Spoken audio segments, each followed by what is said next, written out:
Good morning guys, this is Manish Goyal. Welcomes all of you to my YouTube channel. और straight line के video में आज हम लोग क्या डिस्कस करने जा रहे हैं, तो आज का जो टॉपिक है it's a very important concept for the class 11th students. आज हम किसी पॉइंट की एक स्ट्रेट लाइन में इमेज फाइंड करना सीखेंगे और जिसमें कि जो लाइन है आपकी वो मिरर का काम कर रही है, राइट। तो क्वेश्चन जो है 9th क्लास स्टैंडर्ड से शुरुआत हुई है इस क्वेश्चन की। और देखिए मैं आपको बता देता हूं, आपने 9th क्लास में ऐसा किया हुआ है कि अगर आपको एक पॉइंट दे दिया गया, सपोज करिए p -3,4 और आपसे पूछा जाए कि अगर x एक्सिस मिरर का काम कर रहा है तो इसकी इमेज आपको बतानी है। तो सारे बच्चों को मालूम है कि इसकी इमेज 4th क्वाड्रेंट में बनेगी और 4th क्वाड्रेंट में जब इसकी इमेज बनेगी तो आपको मालूम है कि दोनों की दोनों कैसे हो जाएंगे यहाँ पे नेगेटिव, तो ये इसकी इमेज के कोऑर्डिनेट्स होंगे, राइट। तो क्वेश्चन में हम लोगों को करना क्या है, इस बात को पहले ठीक से समझ लें, सोच लें। बेसिक कॉन्सेप्ट में आप लोगों को समझा चुका हूं कि स्लोप होता क्या है, लाइंस की इक्वेशन को हम कैसे ऑब्टेन करते हैं, लाइंस पैरेलल हैं तो कंडीशंस क्या है, लाइंस परपेंडिकुलर हैं तो कंडीशंस क्या है, और एंगल बिटवीन टू लाइंस निकालने के लिए हमारे पास कॉन्सेप्ट्स क्या है। तो ये छोटे छोटे कॉन्सेप्ट करते हुए हमारा चैप्टर लगभग कंप्लीट होने की तरफ है। इसके बाद हमारा जो अगला टॉपिक बचेगा इसके अंदर वो बचेगा distance between two parallel lines, जो कि मैंने आपको इससे प्रीवियस वीडियो में एक्सप्लेन की हुई है। इसके बाद हम सीखेंगे कॉनकरेंट लाइंस, राइट बच्चों।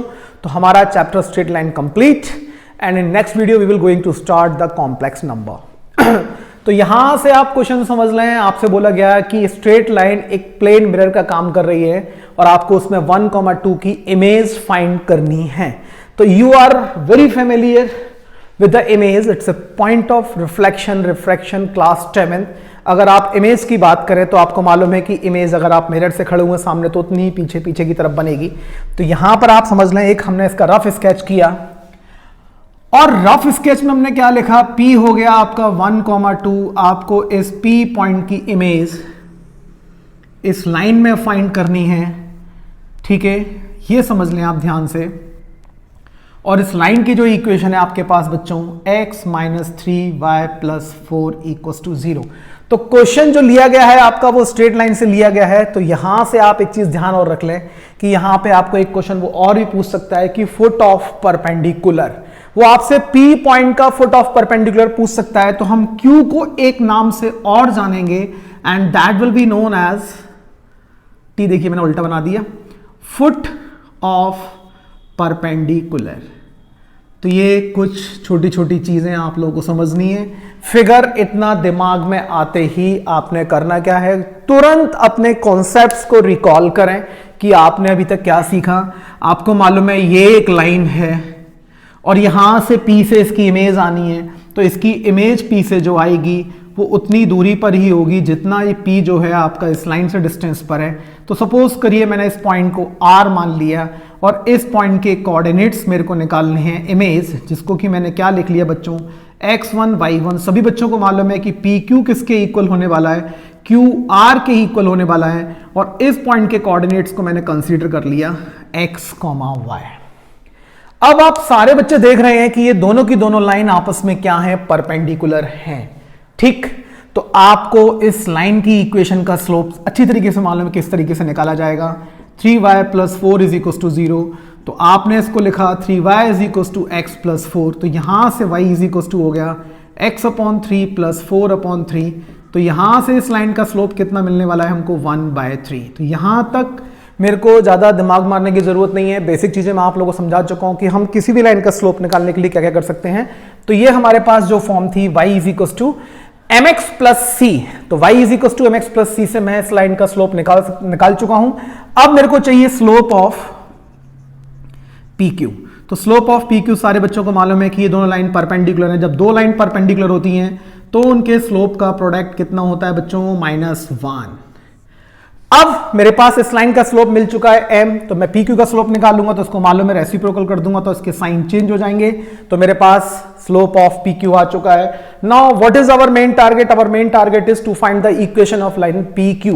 तो PQ की इक्वेशन निकालने के लिए हमने करना क्या है, तो इक्वेशन ऑफ PQ निकालना है हमको। और उसके लिए हमारे पास जो फॉर्मूला है m = y - y1 / x - x1। m यहां पे कितना है, -3। y - y1 कितना है मेरे पास, ये आप लोगों को दिख रहा है 2। और x माइनस 1 कितना है 1, तो ये हो गया बच्चों यहाँ से माइनस का 3x plus 3 is equal to Y minus 2। तो यहाँ मैं 3x को इधर शिफ्ट करा देता हूँ, तो ये इक्वेशन मेरी जो बनेगी 3x plus Y is equal to 5। तो एक इक्वेशन आपके पास ये आ चुकी है और एक इक्वेशन यहाँ से आपके पास ये आ चुकी है। यहाँ वीडियो आप लोग पॉज कर लें और सोच लें, समझ लें कि यहाँ तक की कहानी आप लोगों को सभी को समझ में आई है या नहीं आई है। अब जैसा कि हमने 10th क्लास में पढ़ा हुआ है कि दोनों की दोनों लाइन इंटरसेक्टिंग है, तो इंटरसेक्टिंग लाइन है तो उनके यूनिक सॉल्यूशन होंगे। तो यहां पर हमने क्या किया, इस 5 को या इस 4 को हम उधर शिफ्ट करा दें तो यही इक्वेशन आपकी बन जाएगी x minus 3y is equal to minus 4। अब मेरे को इन दोनों इक्वेशन को सॉल्व करना है, तो मैंने किया क्या, इस पहली वाली इक्वेशन में, सेकंड इक्वेशन में किससे मल्टीप्लाई कराया, मैंने इसमें मल्टीप्लाई कराया बच्चों 3 से। तो ये हो गया मेरे पास 9x प्लस का कितना हुआ 3y इज इक्वल टू कितना हुआ 15, और यहां मेरे को कितना मिला ये x minus 3y is equal to minus 4। जब मैं इन दोनों इक्वेशन को ऐड करूंगा तो ये दोनों टर्म कैंसिल हो गए, 9x और x कितना हो गया 10x इज इक्वल टू कितना हुआ 11। तो यहां से मेरे को जो x की वैल्यू मिली वो कितनी मिली 11/10। तो यहां तक सभी लोग समझ लें, सब बच्चों को सारी बातें क्लियर हो गई होंगी कि हमने किया क्या, हमने फुट ऑफ परपेंडिकुलर निकाल लिए। तो x की वैल्यू मेरे पास आ चुकी है। अब मैं इस x की वैल्यू को यहां रिप्लेस करके y की वैल्यू निकाल सकता हूं या यहां रिप्लेस करके y की वैल्यू निकाल सकता हूं। तो 3y इज इक्वल टू हो गया x प्लस 4, x की वैल्यू कितनी है हमारे पास, ठीक है, ध्यान रखें कोई गलती ना होने पाए, 11/10 प्लस 4, तो ये हुआ बच्चों 3y is equal to 40 plus 11, तो ये हो गया मेरे पास 40 प्लस 11 51 अपॉन 10। यहाँ से मैं इसको इधर लेकर आ गया 3, तो 3 से कैंसिल किया 17, तो y की वैल्यू कितनी आ गई 17/10। तो ये जो x और y मेरे पास निकल के आए, मैं इसको क्या बोल सकता हूँ, फुट ऑफ परपेंडिकुलर। तो यहाँ तक सब बच्चों को मेरी बात क्लियर हो गई होगी। तो एक क्वेश्चन कभी कभी आपसे एग्जाम में ये पूछ लिया जाता है कि फुट ऑफ परपेंडिकुलर बताइए इस P पॉइंट का इस लाइन में, तो ये आपके पास एक आंसर आ चुका है। लेकिन हमारा मेन टारगेट क्या है, इमेज।